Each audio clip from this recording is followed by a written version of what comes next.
श्री राम के नाम के गूंजता नारा हिंदुस्तान में।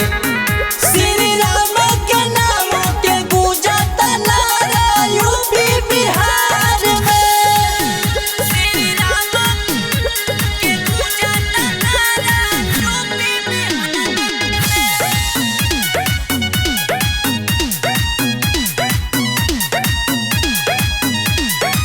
जगमग भइल बा प्रभु के नगरिया, राम लला हमें दिल के भीतरिया।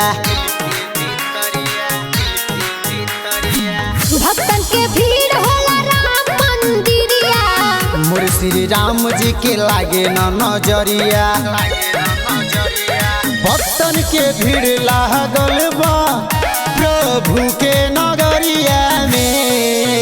श्री राम के नाम के गूंजता नारा हिंदुस्तान में।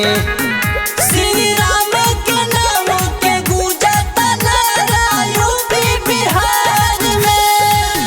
श्री राम के गूंजता नारा यूपी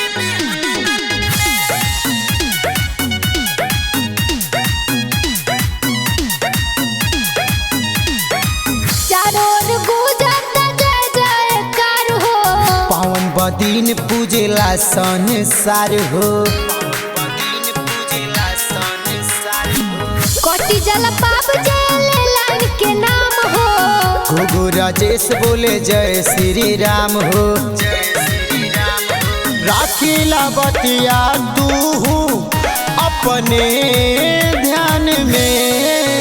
श्री राम के नाम के गूंजता नारा हिंदुस्तान में।